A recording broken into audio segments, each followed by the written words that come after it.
Hi there. It's very good to see you here again.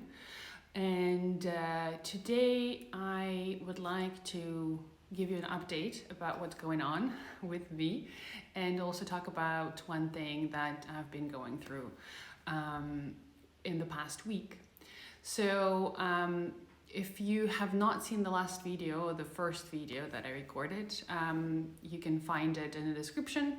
But basically what's going on is that I am right now very much in the journey of changing my professions, changing my places, and finally accepting the fact that I love working with people, and therapy and psychology is something that I'm passionate about, and I'm trying to get into this field. From the updates of what happened this week is that I have started or have launched the newsletter. It's called Eudaimonic Living.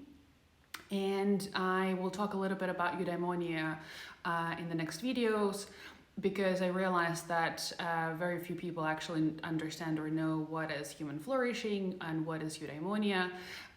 That's why I will definitely talk about it in the newsletter, but also I will talk about it in one of the videos. Very few sentences. The newsletter is about me sharing useful resources that I discover, read, listen to, come across, that are connected to the idea of growth on many levels, be that intellectual or on the heart level or the soul level, relationships, personal development, some travel as well, potentially, as that is a big part of my life, and also beauty, because beauty and aesthetics is something that really makes me I'm passionate about, and something that I truly can't live without, in all honesty. So the newsletter has started. I am still in Syros, as you probably can see from the background, but I am leaving for Athens this weekend, and then I'm going to Paris. I'm very much excited about that and can't wait to update you from Paris and show you around as well. Another thing is that I potentially would be recording videos of my travels. So if it's something that is interesting to you, please leave a comment below or let me know in another way whether it's you would like to see kind of how my life as a traveler, frequent traveler, looks like. And an important element that I wanted to talk about, or important topic that I wanted to talk about today, is the topic of self-love, rest, and relationships, and how it affects our relationships.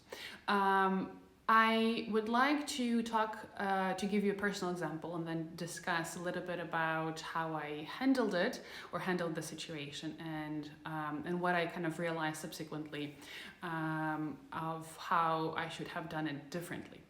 Also, to give you a bit of a background, I am passionate about relationships, of interpersonal communication, and also romantic relationship and how they affect our lives.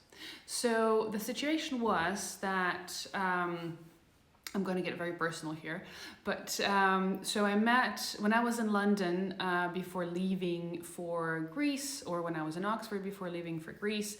I met this wonderful man. We went on a few beautiful dates, and then by that time I already knew that I would need to leave, or that I had to kind of change accommodation in Oxford. And then I realized that the winter in England was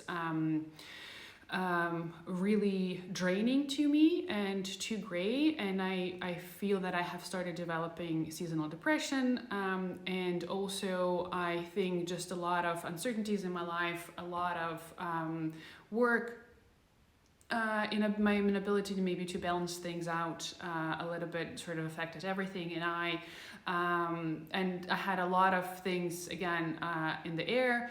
And what I realized later, but not at the moment, was that I was exhausted, drained, and completely out of energy.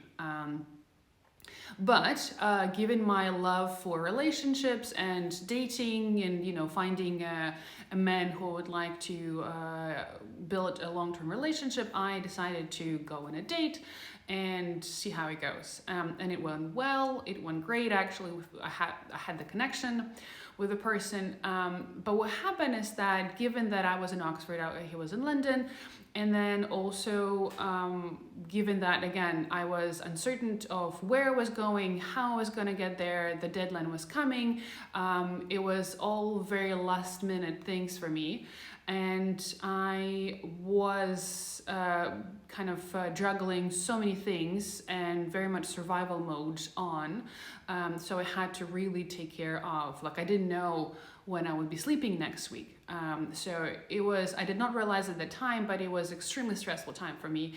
And by then I was already out of energy. And I just didn't know how bad it was. I did not realize how bad it was. And so what happened is that when we are in the survival mode, when we are stressed, when we're depleted, when we are under a lot of pressure, what happens is that our old patterns, our traumatic patterns, or kind of unhealthy patterns that we often inherited from childhood and from our parents, they all activate. And if we don't take care of ourselves, be that through meditation, self-care practices, kind of resource ourselves, those things just come up and they start playing out. And that's exactly what happened. So I do know my patterns from childhood, and also from my mom that I inherited, is to be dissatisfied with men, to be controlling, to be demanding, and to be unhappy and also competitive with the men. And that's exactly what I did. So even if, and I think also kind of just the fact that it was a great connection, and even discussions or talks about long-term relationships, kind of similar values, similar plans, it all kind of got into my head, and I thought that, okay, so that's the guy. I need to really make sure that we move past it into like a very safe haven of we're together, and then other things in my life would be resolved. And I made sure that I pushed, and I was protective of my boundaries for sure, because I was depleted. But I did not realize that I did it in a very unhealthy and unfair way to the other person.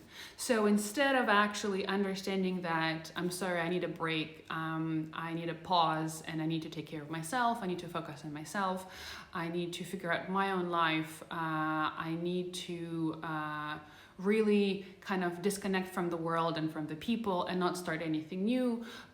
Maybe we can take a pause or explore our relationship later.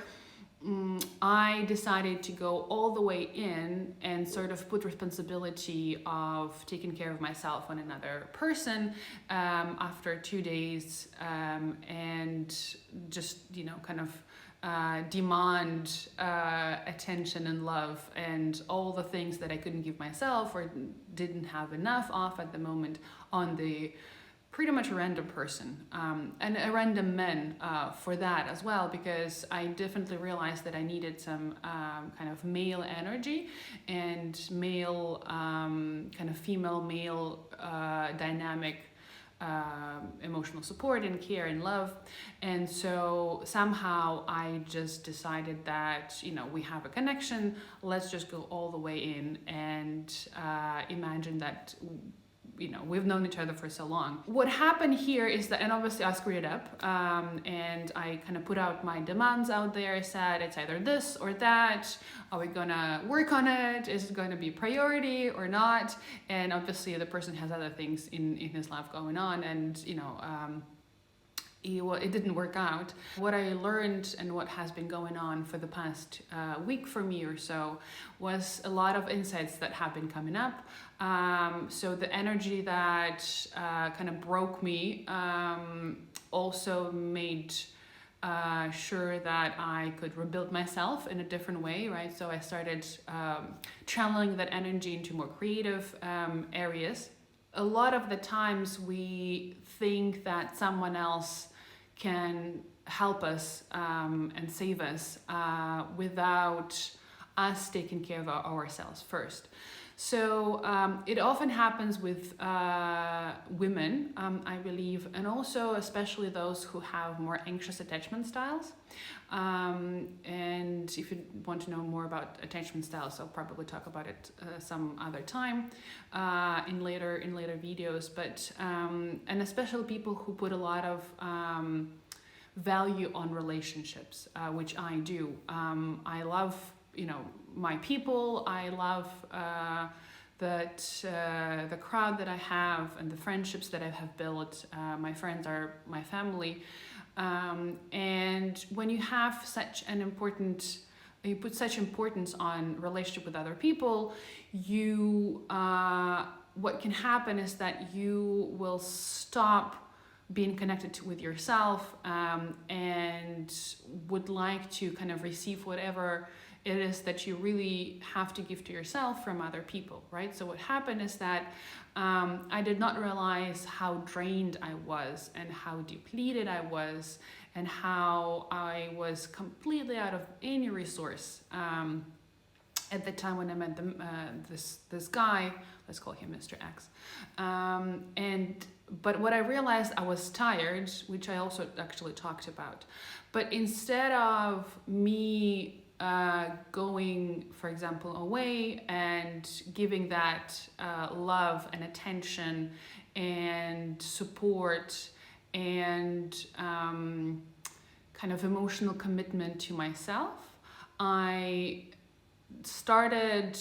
kind of attached myself to another person, attached the importance of who I am to another person, and started demanding for him to give me all that love and attention that I was not giving to myself. And that again does not work well. Even if you're a long-term relationship, even if you have known each other for a long time, it's still an unfair thing to do to another person. And even if you maybe can do it once or twice, but with time, this bitterness will build up because it's not an authentic relationship.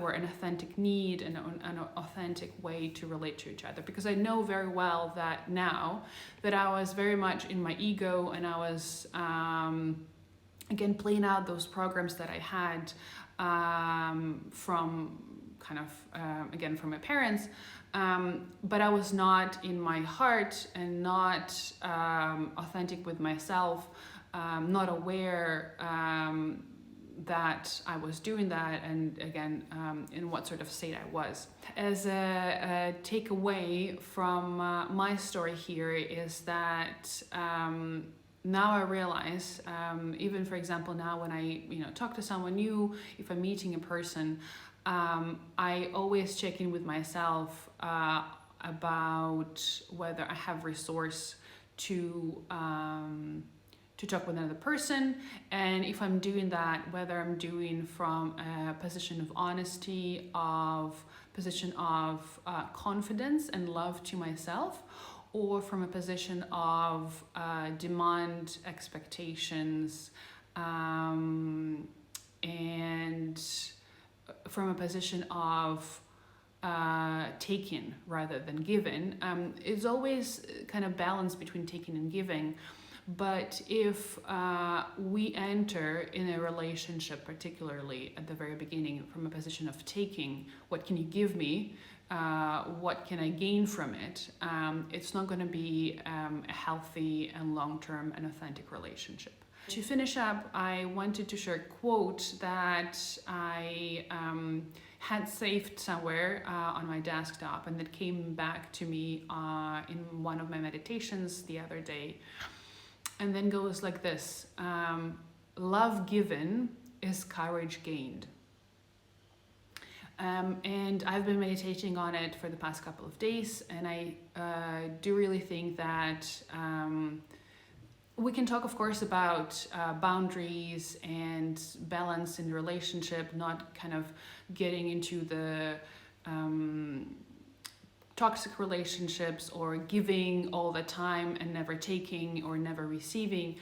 But as I said, it's all about, or it's a lot about coming into the relationship from a position of I am enough.